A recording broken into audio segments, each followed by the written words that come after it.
Robert Atsushi. La contraception. J'ai une forte révélation à transmettre à l'Église. J'ai eu une vision ce matin. J'ai vu un parlement de députés, qui se rassemblait dans une convention où les projets pour le monde étaient discutés. L'un de ces hommes s'est levé du fauteuil et a déclaré: chaque couple doit être limité à un enfant. La population doit être consciente de ce fait. Mettons-le dans leur tête que plus ils auront d'enfants, plus le gouvernement dépensera d'argent. Jésus m'a dit que le gouvernement avait mis au point des méthodes contraceptives pour empêcher les couples d'avoir des enfants. Les préservatifs féminins et masculins empêchent le couple d'avoir des enfants. Genèse chapitre 1, verset 28, et Dieu les bénit et Dieu leur dit: soyez féconds, multipliez-vous, remplissez la terre, et soumettez-la, et dominez sur les poissons de la mer et sur les oiseaux du ciel, et sur tout ce qui vit qui se déplace sur la terre. C'est la volonté de Dieu que le peuple se multiplie.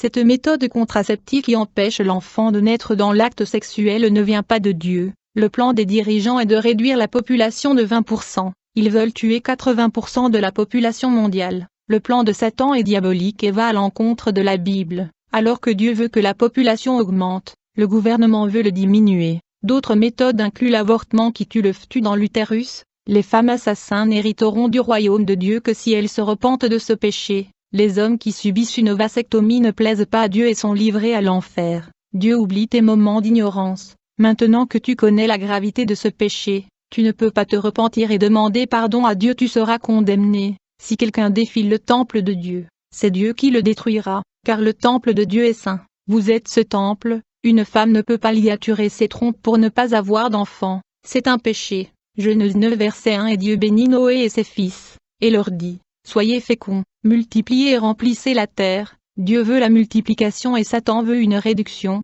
Le gouvernement sait que le désir de Dieu est de se multiplier et ils ont créé ces méthodes pour aller à l'encontre de la parole. Si vous êtes chrétien et que vous blessez cette parole, vous êtes déjà dans le péché. Tout ce qui empêche la naissance de l'enfant ne vient pas de Dieu. Ma femme et moi n'utilisons aucune méthode de prévention de la grossesse. Nous avons une fille et jusqu'à présent, aucun autre enfant n'est né. Nous avons prié Dieu qu'il ne laisse pas un enfant naître pendant cette période difficile. Et Dieu n'a pas permis cela, parce qu'il est le Dieu qui ferme et ouvre le ventre de la mère. Dieu a ouvert le ventre de Sarah et Anna. Nous n'avons besoin d'aucune méthode pour éviter les enfants. L'homme et la femme ne font pas d'enfants. C'est Dieu qui forme l'enfant dans l'utérus. Qui a formé Adam, l'homme ou Dieu?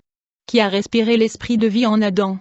C'est Dieu qui insuffle l'esprit de vie dans le ventre de la femme et forme un enfant. Il lui faut juste le matériel génétique de l'homme et de la femme pour former une vie. C'est comme un boulanger qui a besoin d'ingrédients pour faire du pain. Tout ce qui ne convient pas à la fabrication du pain l'abîmera s'il est jeté dans la pâte. La même chose est le contraceptif qui tue le matériel génétique de l'homme et perturbe la formation de la vie. Dieu veut former une vie et vous voulez l'arrêter. Jésus m'a révélé que ce poison contraceptif tombe dans l'utérus et provoque la stérilité et développe un cancer dans la cavité utérine. Ce fut une révélation que Dieu m'a dit de livrer. Je vais raconter les visions que j'ai reçues de Dieu. J'étais dans l'église dans l'esprit lorsque le peuple louait Dieu. La voix du Saint-Esprit m'a parlé en disant que les enfants de chrétiens sont incités à faire le mal à travers des enfants diabolisés qui poussent les enfants de l'église à pécher. L'un de ces enfants, âgé d'environ 10 ans, est venu visiter l'église. Le démon qui a utilisé cet enfant pour divertir et distraire les autres enfants s'est manifesté. Dès que ce démon se manifesta, les serviteurs ne pouvaient pas tenir le coup car cet enfant était devenu violent. J'ai chassé ce démon dehors, mais à ma grande surprise, ce démon était une légion. Ainsi 3 serviteurs pouvaient à peine le maîtriser avec la force excessive de cet enfant. Je suis entré chez moi et quand j'ai plié les genoux, j'ai eu une vision de légion de démons qui influencent les enfants, que j'avais expulsés du corps de cet enfant. Ils étaient tous dans le corps de cet enfant et sont venus me confronter. Ils brûlaient de haine car je les avais expulsés du corps de cet enfant. Ces démons des enfants étaient très petits, mesurant environ 1 mètre de hauteur. Ces démons avaient la taille des enfants de 6 à 7 ans. J'ai pleuré à Dieu, et un ange est apparu et a mis tous ces démons en fuite. Un jour plus tard, Jésus m'a révélé sur cette classe de démons enfantins. Ils ne travaillent que pour détruire les enfants, les corrompre à travers des jeux vidéo, des jouets, des sites web immoraux, la télévision, des dessins animés pervers et de mauvaise compagnie. Les enfants qui tombent dans ces pièges n'héritent pas du royaume des cieux, car l'état d'innocence est enlevé et corrompu par les jeux vidéo et dessins animés, comme en Éden lorsqu'Adam qui était pur et innocent est devenu impur, tout comme le paradis a perdu son innocence face au mal, il en va de même pour les enfants. Je dis aux parents de veiller à ce que leurs enfants se fassent des amis. Un ami malfaisant peut amener un enfant à la perdition et le transformer en une personne mauvaise qui pourrait à l'avenir causer la destruction d'autres familles. Hérésie. Puis j'ai eu une autre vision, j'ai vu des esprits de l'erreur, qui traînaient des multitudes d'âmes au travers d'hérésies doctrinales. Une fois que les gens entrent dans la tromperie, ils perdent la force de combattre le mal en étant emportés par ces courants doctrinaux de l'enfer. Dans la vision, j'ai vu des bergers aux yeux percés, et les serviteurs de Dieu ont essayé d'avertir ces bergers, mais ils ne voulaient pas voir la vérité discréditer leurs fausses doctrines, préférant suivre leur doctrine qui mène à l'enfer. J'ai vu une classe de démons qui avait la fonction d'entrer dans le corps des gens au travers de fausses doctrines. J'ai vu une autre classe de démons pénétrer dans le corps des gens par le transfert d'onction des faux prophètes.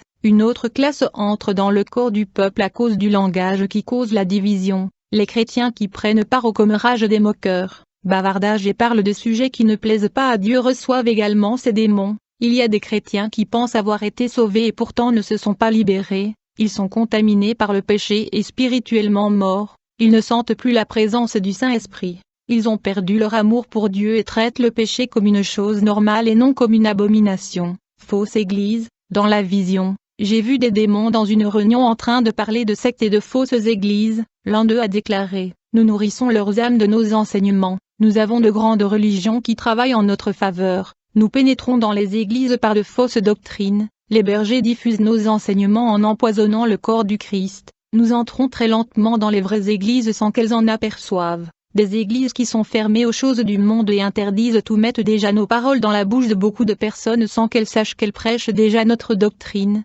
Notre théologie qui est entrée dans de nombreuses églises lors de services de culte enseigne que rien n'est un péché. Nous utilisons nos agents pour prêcher nos concepts de nouvelles doctrines. Comme les bergers ne veuillent pas, ils appellent nos à prêcher, et les enseignements de nos agents sont déjà copiés par des pasteurs sérieux, et l'Église se nourrit de notre nourriture. Prenant possession du faux enseignement, nous sommes responsables de nombreuses doctrines disséminées dans les églises. Nous construisons un peuple basé sur les fausses doctrines qui font déjà partie de nombreuses églises. Ils grandissent dans notre grâce et dans notre connaissance. Nous développons une nouvelle église loin de ce que les apôtres avaient prévu. Notre enseignement vient avec l'obscurité pour aveugler la compréhension des bergers. Il y en a peu qui prêchent la vérité et il y en a beaucoup qui prêchent le mensonge. Le véritable évangile est de plus en plus rare dans les églises. C'est une victoire pour nous. Nos enseignements règnent dans les églises. Mais le véritable évangile est égal alors, il est dur à trouver. Nous contaminons les saints dans le corps du Christ,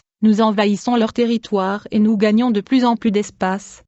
Les chairs et autels sont déjà les nôtres et nous sommes assis sur la chaise de leurs autels des églises. L'internet est rempli de notre prédication qui est transmise aux églises. Chaque fois qu'ils se nourrissent de nos enseignements, ils se nourrissent de notre nature, parce que nous avons la fausse doctrine. Nous sommes dans les actes prophétiques de la chair. Nous sommes la théologie de la confession positive, nous sommes la théologie de la prospérité, nous sommes la théologie de la guérison et le miracle sans salut, nous sommes la théologie de la délivrance sans repentance, tout comme l'homme juste dont la parole produit la vie, mais notre parole produit la mort. Nous sommes la vérité mêlée au mensonge, nous répandons de fausses prophéties, de fausses révélations, de faux miracles et de fausses guérisons, et les gens de l'Église ne savent pas discerner ce qui est de Dieu et ce qui est à nous. Ils passent inaperçus et nous semons la confusion dans les églises. Nous avons la fausse nouvelle naissance de ceux qui deviennent des églises qui se prostituent avec Satan. Cette nouvelle naissance spirituelle ne vient pas de Dieu mais du diable. On ne peut pas naître de nouveau où le mensonge est prêché où on cache la vérité.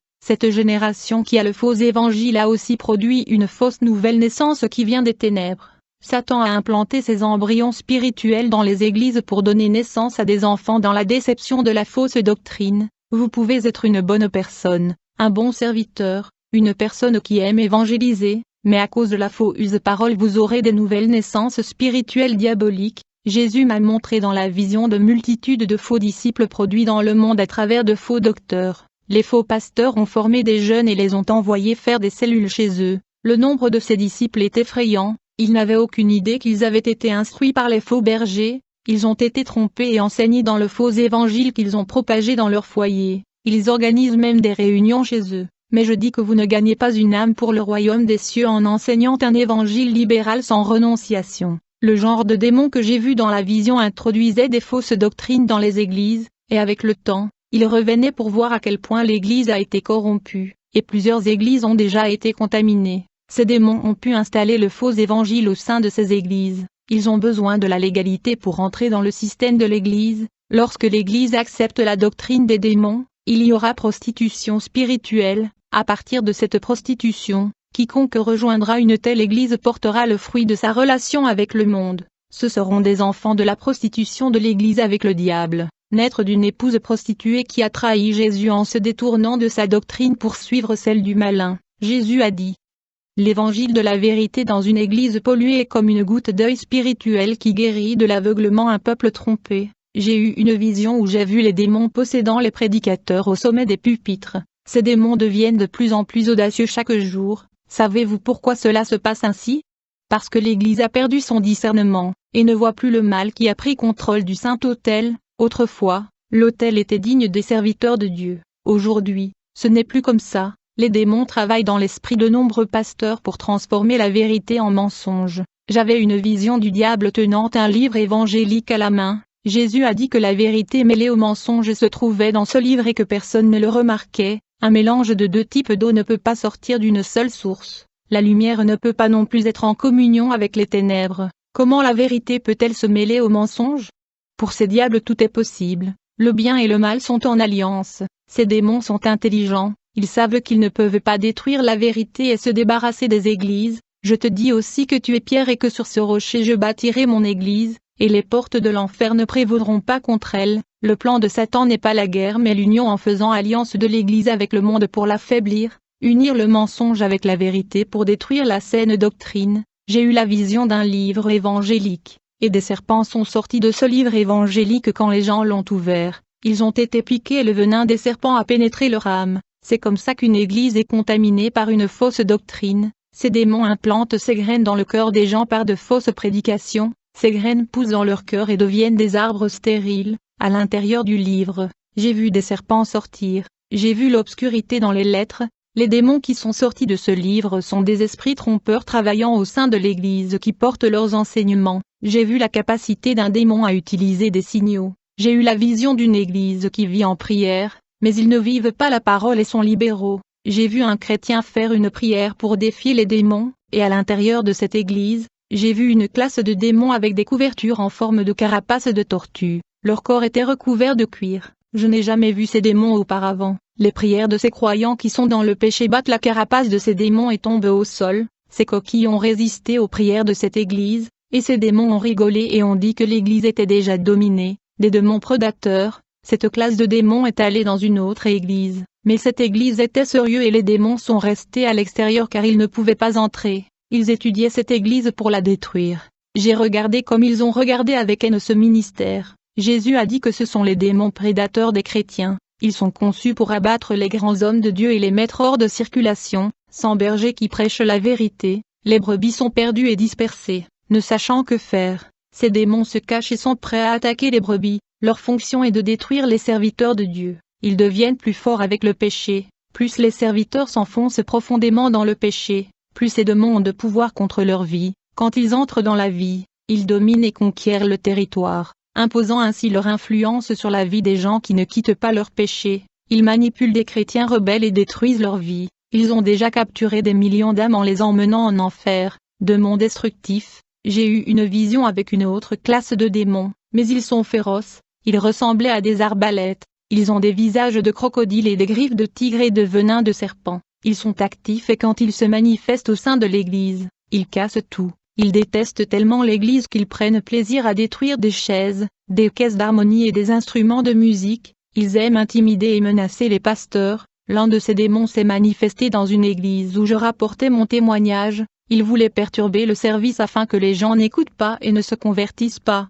Je devais l'immobiliser spirituellement pour ne pas blesser les gens et j'ai l'expulsé. Démon secretif. J'ai eu une autre vision où j'ai vu une autre classe de démons. Ceux-ci sont très doux et n'agissent pas comme des bêtes, mais ils sont plus dangereux avec une grande force destructrice. Ils n'aiment pas parler à l'intérieur de l'église. Alors tout le monde pense que tout va bien. Ils préfèrent agir en secret sans que personne ne s'en rende compte.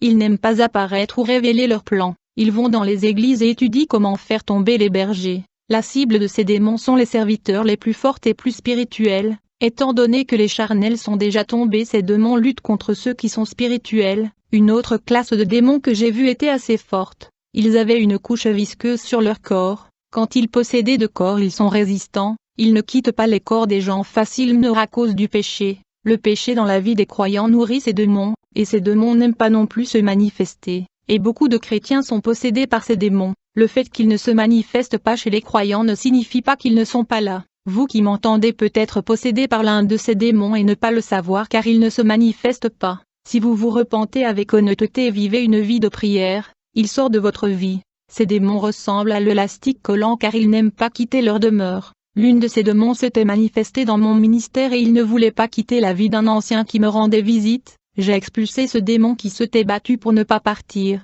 et ce que ce diable a dit quand il s'est manifesté dans cet ancien était choquant. Le démon a déclaré: c'est une victoire pour nous. Nous luttons depuis longtemps contre l'évangile, depuis des siècles, nous essayons de changer l'évangile sur la face de la terre. Les rares hommes qui prêchent encore cet évangile originel ne tarderont pas à tomber. Nous allons corrompre le reste et nous gagnerons cette guerre. Notre ténèbre envahit les églises qui étaient autrefois la lumière. J'ai vu des démons de péché cachés, qui sucent les forces de ceux qui ne veulent pas renoncer au monde. J'ai vu une variété de démons de différentes formes, taille et hybrides, moitié homme et moitié animal. D'autres ressemblaient à des insectes géants. Ces démons contrôlent les âmes des gens à travers leurs sentiments. J'avais une vision de ce démon possédant la moitié de l'église. Ces démons sont si audacieux qu'ils ne se manifestent pas. Ils assistent au service de l'église normalement, ils vivent dans le corps des gens et ne quittent pas même si ces gens vont à l'église tous les jours. Ils ne se manifestent dans aucune église, ils ne se manifestent que dans des églises portant la marque de la vérité et le sceau du Saint-Esprit.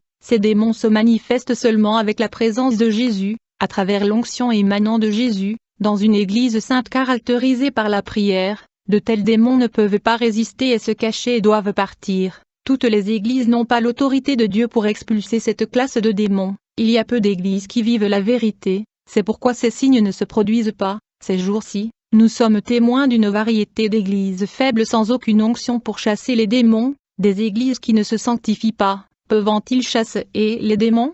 Mensonge, ce n'est qu'une tactique satanique de faire croire aux serviteurs qui chassent les démons que tout le monde a de l'autorité de chasser le démon. Beaucoup de pasteurs pensent qu'ils n'ont pas à renoncer au monde pour organiser des sessions de délivrance et d'exorcisme. Il y a des pasteurs qui pensent avoir de l'autorité sur les démons, pourtant ils ne mènent pas une vie sainte, ils jouent avec le monde des esprits. Ils ne veulent pas renoncer à leurs péchés et pourtant ils veulent libérer les gens sans être eux-mêmes libres et libérés. Quand ils mourront, tous ces démons qu'ils pensaient chasser, ils les verront, et ces démons transporteront leur âme en enfer. Si l'un de ces démons peut provoquer l'autodestruction à l'intérieur d'une église qui n'est ni vigilante ni priante, ne jouez pas le jeu d'être chrétien, soyez vrai, aujourd'hui est le moment de véritablement se convertir. Oubliez les frères qui ne vivent pas l'évangile et ne vivent pas la parole, faites votre part, parce qu'ils ne vivent pas. Voulez-vous imiter leurs fausses œuvres?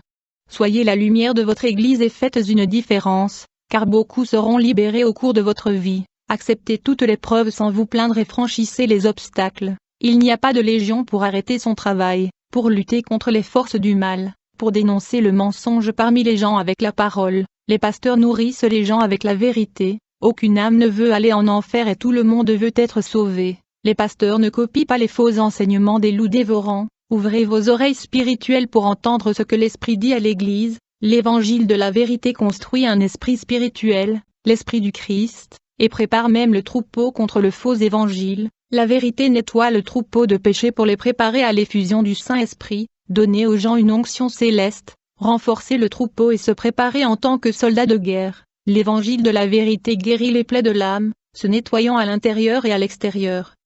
L'évangile équipe les hommes avec l'armure et les empêche de mourir spirituellement. Si le chrétien charnel ne revêt pas l'armure de Dieu, il n'aura aucune chance contre les démons. Ceux qui sont nés de nouveau ne retournent pas au péché et se détournent du mal pour maintenir la pureté de leurs vêtements. La chair est faible, mais si elle n'est pas mortifiée en ce qui concerne le monde, elle prendra plaisir à pécher. Notre vie est préservée du péché lorsque nous crucifions et mourons à la vie de soi. Lorsque nous naissons de l'Esprit, nous héritons du caractère sanctifié qui est l'un des attributs de Dieu. Ceux qui sont nés de nouveau ne marchent pas dans les ténèbres. Ils sont sereins, pacifiques et ont le contrôle de soi. Ils ne sont pas inquiets à propos des persécutions et ils n'explosent pas de colère. Ils peuvent contrôler leurs impulsions et avoir un esprit tranquille. J'ai vu des personnes fécondes du Saint-Esprit rendre de bons témoignages chez elles devant leur famille. Les hommes qui témoignent du changement dans leurs entreprises et leurs quartiers. Des jeunes de Dieu qui rendent de bons témoignages à l'école, dans un cours et au collège. Ce sont des gens qui donnent des exemples de foi où qu'ils aillent. Ils brillent dans leur vie sainte et gagnent des âmes par leur comportement. Les gens ont vu des transformations en eux et voulaient ce changement pour leur vie. De nombreuses églises sont spirituellement mortes et n'ont pas le pouvoir de transformer des vies. Les gens vont à leur service vide et les laissent vides. Quand j'ai prié la prière de 9 heures, j'ai eu une vision avec un démon distribuant des cœurs noirs aux gens à l'intérieur d'une église libérale. Tout comme Dieu donne un cœur de chair et de pureté, le diable donne aussi des cœurs de méchanceté. Cette vision signifie que les cœurs de ces personnes se corrompent. J'ai aussi vu des démons de suicide obligeant des croyants à se tuer. Ces démons de la folie ont rendu beaucoup de croyants déprimés et ces derniers ont pris des médicaments. Dieu a horreur qu'on enlève la vie du prochain et se dégoûte de celui qui se suicide, car c'est un meurtrier de lui-même et il enlève le cadeau de la vie qui est précieux. J'ai continué à prier sans cesse. Dans une vision, Jésus m'a montré une petite partie de l'enfer qui a été inaugurée pour tous ceux qui ont des visions de l'enlèvement, du ciel et de l'enfer, et qui ont pourtant choisi de rétrograder et retourner en arrière. Je n'ai pas été enlevé, mais Jésus m'a montré un lieu d'enfer dans une vision. J'ai vu dans une autre vision une armée de démons ascendant sur la terre. Leurs objectifs sont de combattre la vie de ceux qui ont été ravis en esprit et qui témoignent sur terre pour gagner des âmes. Jésus a dit que certains qui avaient des expériences de ravissement au ciel et en enfer se sont déjà vendus pour l'argent et se sont corrompus. La stratégie de Satan fonctionne.